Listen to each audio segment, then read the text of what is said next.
আজকে আমরা চুচুড়ার তামলিপাড়া যে ঘাট আছে নৌকা ঘাট, সেখান থেকে গঙ্গা পার হয়ে আজকে আমরা যাব গরিফা, উত্তর 24 পরগনায়। তো এই পার হওয়ার সময় গঙ্গা খুব সুন্দর, এই জুবলি ব্রিজের ভিউ আমাকে মুগ্ধ করলো।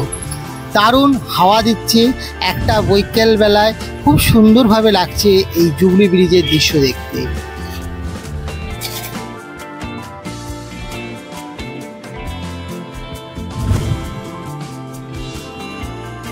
নমস্কার বন্ধুরা, আজকে আমরা এই রোড ধরে যাব হচ্ছে, এখান থেকে সামনে বাইকে করে যাচ্ছি আমরা, কিন্তু আপনারা যেতে পারবেন। আর সামনে পেছন দিকে, আমাদের পেছন দিকে হচ্ছে গিয়ে নৈহাটি স্টেশন আছে, সেখানে নেবে, সেখান থেকে আপনার টোটো করে যেতে পারেন। সকাল হোক বা বিকেল, একদিন যে কোনো সময় টুক করে ঘুরেই আসতে পারেন, যা খুবই আমাদের বাড়ির আশেপাশে জায়গা। যেরকম আমরা আজকে পৌঁছে যাব সেই হালিশহরে। হালিশহরে অনেক দেখার জিনিস আছে, তো একদিনের বিকেল বেলাতে অবশ্যই যাওয়াই যেতে পারে এই হালিশহর বা আপনার আশেপাশে যে কোনো একটি টুরিস্ট স্পটে। আপনার এলাকাতেও অনেক এরকম জায়গা আছে যা আপনাকে অনেক দিন হয়তো দেখেননি বা অনেক দিন সেই জায়গাতে যাননি। সেই জায়গাতে গিয়ে আপনার সেই মেমোরিকে সতেজ করে নিন। আজকে আমরা গিয়েছি তো অনেকবার, তবে আমি তখন ইউটিউব ভিডিও তো করতাম না, কিন্তু এখন ইউটিউবে ভিডিও শুরু করেছি, তাই ভাবলাম আমার স্মৃতিতে ধরে রাখি কিছু ভিডিও, আর এই ভিডিওই তাই আপনাদের সঙ্গে শেয়ার করছি। আমরা এই রাস্তা ধরেই সোজা একদম চলে গেলাম সেই রামকৃষ্ণর জন্মভিটে। থাকছে সব কিছু, আমাদের এই সঙ্গে থাকুন। আর এই রাস্তা ধরেই আপনারা যেতে পারবেন হচ্ছে গিয়ে হালিশহর স্টেশন। আর এই রাস্তা ধরে সোজা গেলেই আপনি পেয়ে যাবেন, রোডের ওপরে, এই রাস্তার যে রোডটা আছে এই রোডের ওপরেই সব কিছু আছে। এটা হচ্ছে হালিশহরের সব থেকে পুরনো মন্দির একটা। খুব সুন্দর এই মন্দিরটা ছিল, কিন্তু এখন ভগ্নদশা।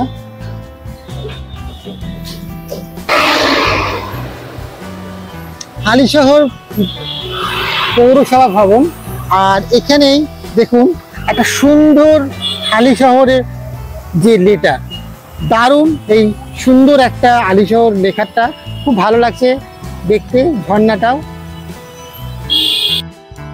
I love Halisahar. হালিশহর পৌরসভার সামনে দাঁড়িয়ে আছি, আর এটা হালিশহর যে মিউনিসিপ্যালিটি লেখাটা খুব সুন্দর দেখতে লাগছে। আমরা এখন হালিশহর ট্রাভেল করছি, চলুন আমাদের সঙ্গে আমরা হালিশহর দেখতে চাই। আর এই হচ্ছে কি হালিশহর পার্ক, সুন্দর পার্কটা দেখুন কত সুন্দর, বাচ্চারা খেলা করছে।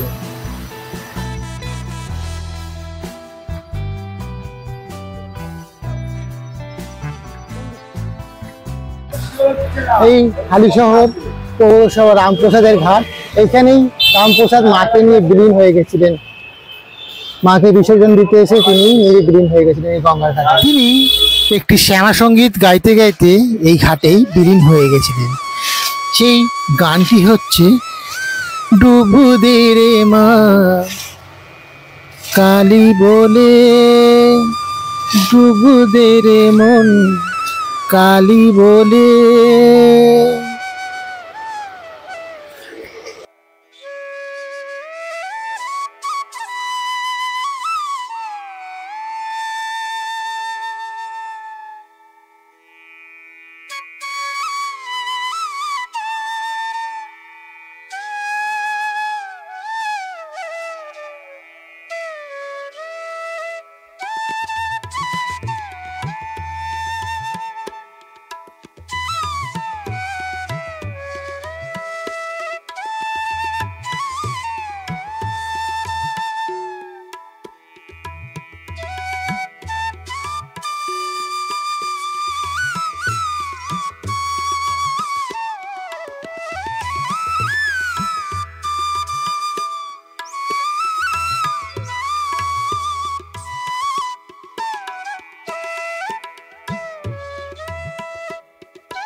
রামপ্রসাদের এই গঙ্গাতেই তিনি এই ঘাটেই মানে মাকে বিসর্জন দিতে এসে এখানেই বিলীন হয়ে গেছিলেন।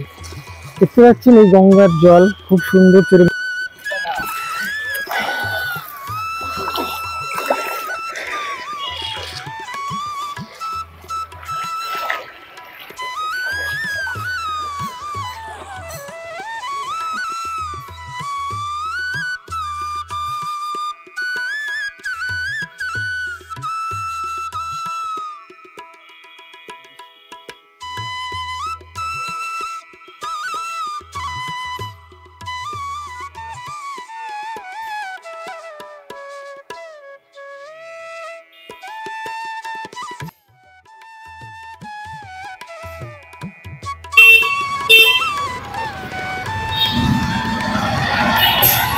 এখান থেকে এই রাস্তাটা ঠিক উল্টো দিকেই এই যে স্কুল পশ্চিমবঙ্গ রবীন্দ্র মুক্ত বিদ্যালয় সংসদ, আর ঠিক এর উল্টো দিকেই সেই রামপ্রসাদের জন্মভূমি। চলুন আমরা সেখানেই যাব। এই রাস্তা দিয়ে কিছুটা এগিয়ে গেলেই আপনারা দেখতে পাবেন আটচালা দুটি জোড়া শিব মন্দির। খুব সুন্দর এই শিব মন্দির, আর শিব মন্দিরের কারুকার্য খুবই সুন্দর। আর এখানকার প্রতিষ্ঠান করছেন ভোলেনাথ, আর খুব সুন্দর আমরা ভোলেনাথকে দর্শন করলাম। আসুন আপনারাও দর্শন করুন এই ভোলেনাথের বিগ্রহকে। খুবই সুন্দর আমরা দেখতে লাগলো এই বিগ্রহ। আমরা এবার সামনে দিকে এগিয়ে যাব সেই রামকৃষ্ণর ভিটের দিকে।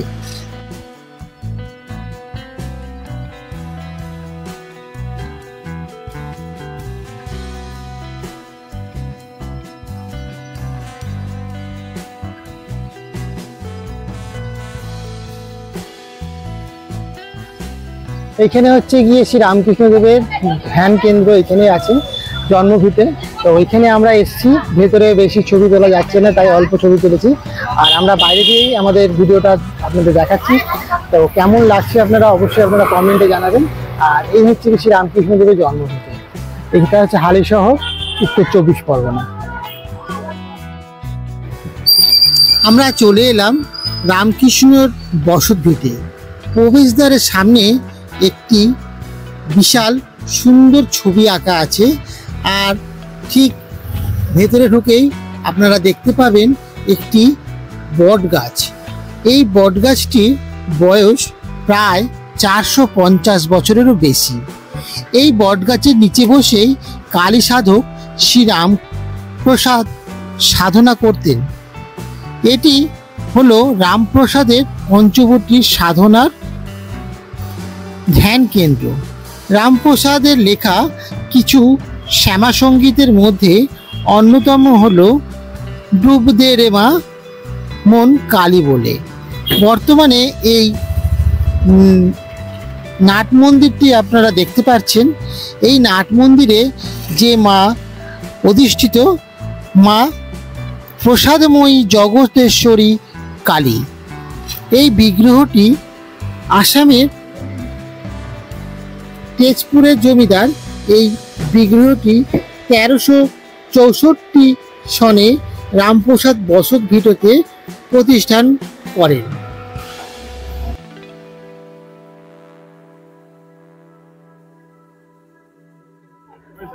এখানে দেখছেন শ্রীরামকৃষ্ণ দেবের সব। হালিশহর আমরা আজকে ঘুরে বেড়াচ্ছি, আর হালিশহর ঘোরার জন্য আমরা আজকে মোটর বাইকে করে ঘুরছি।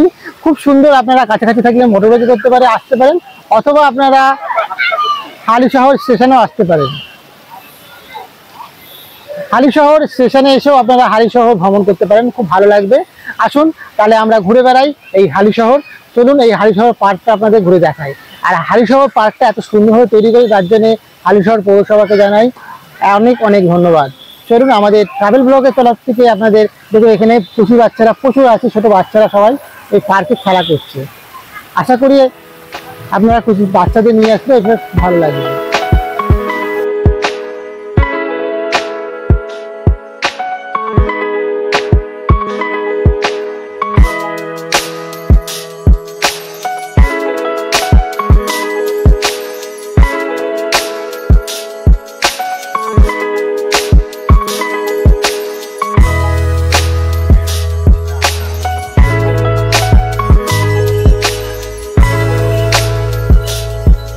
পরন্ত বিকেল আর সুন্দর একটা দৃশ্য।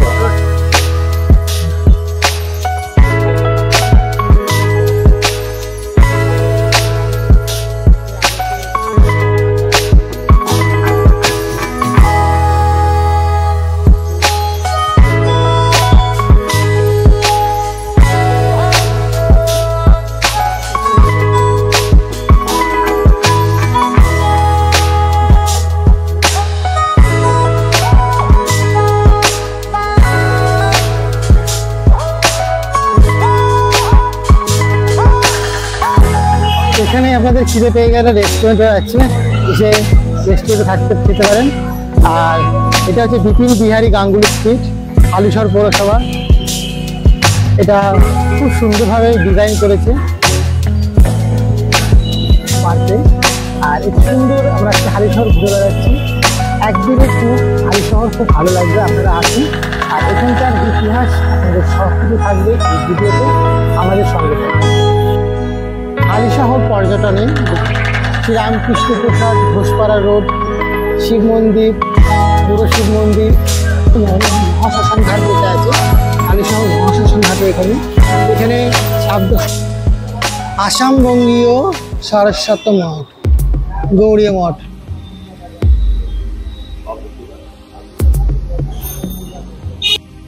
আমরা এখন এসে পৌঁছেছি আসাম বঙ্গীয় শাশ্বত মঠ। এখানে মঠটি সন্ধ্যেবেলার দৃশ্যটা খুবই সুন্দর। আর এই মঠে সকালবেলায় আপনি আসলে এখানে ভোগ প্রসাদও গ্রহণ করতে পারেন।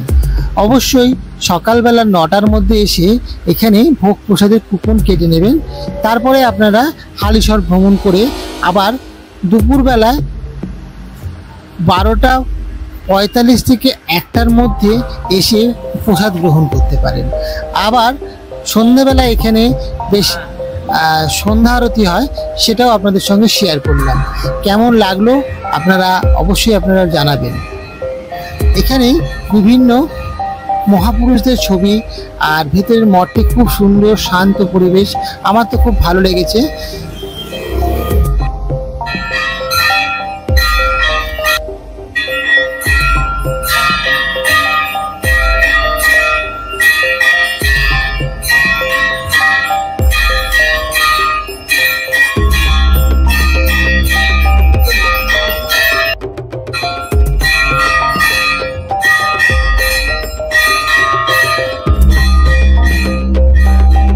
চলুন তাহলে আজকে আমরা যাই হচ্ছে ভ্রমণ করতে।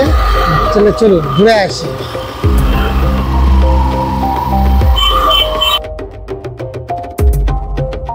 আজ আমরা সন্ধ্যাবেলায় ঘুরতে ঘুরতে এসে পৌঁছে গেলাম চৈতন্য টোপায়। চৈতন্য টোপা সেই জায়গা, মহাপ্রভু যেখান থেকে দীক্ষা নিয়েছিলেন সেই ঈশ্বরপুরীপাদ তার জন্মভিটে। চৈতন্য টোপা এখানেই ছিলেন সেই ঈশ্বরপুরীপাদের জন্মভিটে। নীলাচল থেকে মহাপ্রভু যখন বঙ্গদেশে এসেছিলেন, নৌকোবিহার করে যাচ্ছিলেন তখন তিনি দীক্ষাদাতা গুরু গৃহে আসেন। তার দীক্ষাগুরুর সাথে দেখা করে যাওয়ার সময় তিনি গুরুর ভিটে থেকে কিছু খানিকটা মাটি সঙ্গে করে নিয়ে যান। মহাপ্রভু সেই মাটি তুলতে দেখে মহাপ্রভুর সাথে আরও যারা শিষ্যরা ছিলেন তারা সবাই বুঝে আবার কেউ না বুঝে মাটি তুলতে লাগলো। ধীরে ধীরে সেই জায়গাতে একটা বড় গর্তের সৃষ্টি হলো। পরে তা বৃষ্টির জল বা জল পূর্ণ হয়ে সেই জায়গাটা ডোবায় পরিণত হলো। এইভাবেই এই জায়গাটির নাম হয় চৈতন্য ডোবা। এখানে সেই চৈতন্য ডোবা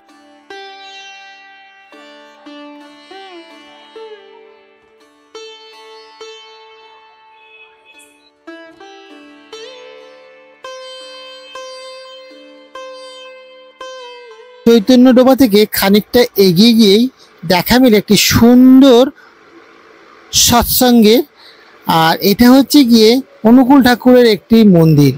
এই মন্দিরটি কোথায় অবস্থিত আপনারা কমেন্ট করে জানান। মন্দিরটির নাম কি তাও আপনারা কমেন্টে জানাবেন। আমরা এই মন্দিরের ভেতরে ঢুকেছিলাম, খুবই সুন্দর শান্ত পরিবেশ, আর নিচে সংকীর্তন হচ্ছে। তবে বেশি ভেতরটা এরকম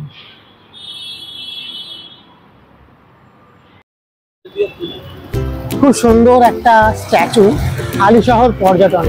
দেখুন দারুণ দেখতে, মাঝের কাছে নিয়ে যাচ্ছে।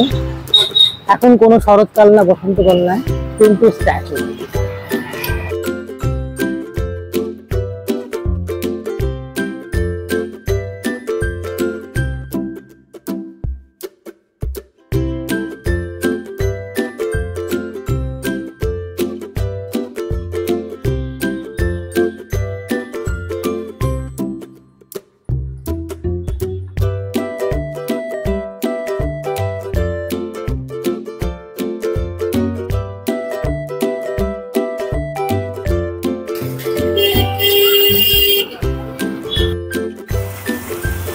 পর্যটনে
আমরা এসে পৌঁছে গেলাম রানী রাসমণি মন্দির।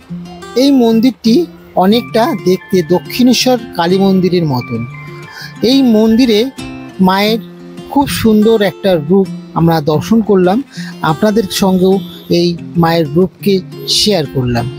আশা করি ভিডিওটা আপনাদের ভালো লাগছে।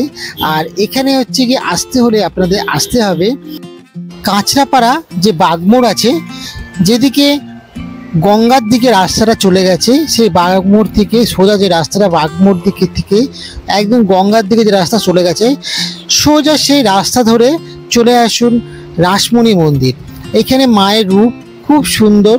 এখন পূজা অর্চনা চলছে, বেশি ছবি তোলা যাবে না বিগ্রহের, তাই আমরা অল্প একটু আপনাকে ছবি তুলে দেখালাম। আর এখানে একটা সুন্দর একটা মহাদেবের শিব মন্দিরও রয়েছে। তো খুব সুন্দর এই শিব মন্দিরটা আমাদের খুবই ভালো লাগলো। আর এই মন্দিরের মধ্যেই অনেক মানুষ এসে ছবি তুলছে, ভিডিও করছে, আপনারাও সে করতে পারেন। তো আমরা এখন, আপনারা এখানে আসবেন কিভাবে? আপনারা এখানে আসতে হলে পরে আপনাদেরকে আসতে হবে কাঁচরাপাড়া স্টেশন, সেখান থেকে সোজা একদম রাস্তা সোজা চলে আসবেন, একদম গঙ্গার ধারে চলে আসবেন হচ্ছে এখানেই একদম সেই রাসমণি মন্দিরে। আর এখানে কালী মন্দির একটা সুন্দর বিগ্রহটা অনেকটা দক্ষিণেশ্বর যে কালী মন্দির আছে দেখে প্রথমবার দেখলে আপনার ওরকম মনে হবে, তবে এটা দক্ষিণেশ্বর মন্দির না, এটা সুন্দর।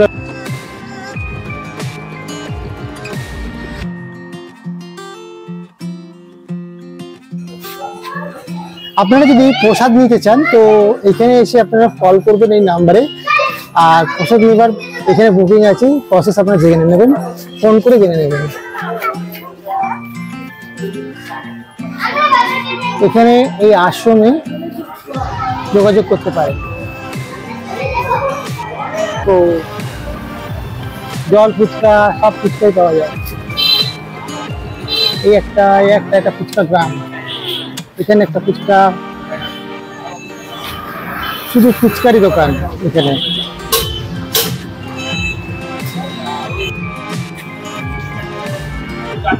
৳10 10টা ফুচকা, বাহ। এই দেখো জল ফুচকা, দই ফুচকা।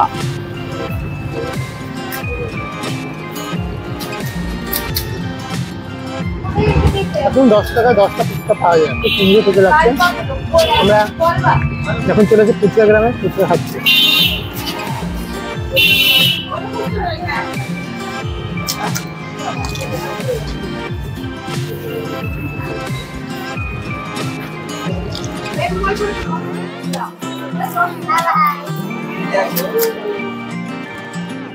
দই ফুচকা, এটা প্লেট 30 টাকা, খুব সুন্দর। 7 পিস 30 টাকা দই ফুচকা, খুব ভালো খেতে।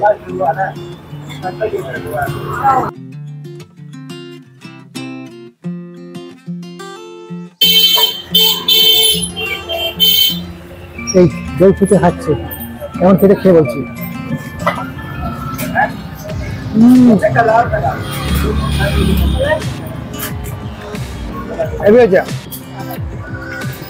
তো চলুন আমরা এই ভিডিওটা কেমন লাগছে আপনাদের দেখে বলুন, আর কেমন ভাবে আরো সুন্দরভাবে ভিডিও করা যেতে পারে তারও আপনারা মূল্যবান মন্তব্য আমাদেরকে জানান। আশা করি ভিডিওটা আপনাদের ভালো লাগছে। আমাদের ভিডিওটা এখানেই শেষ করলাম। Thank you so much. আবার দেখা হবে অন্য কোনো ভিডিওতে। ততক্ষণ আপনারা ভালো থাকবেন, সুস্থ থাকবেন। নমস্কার।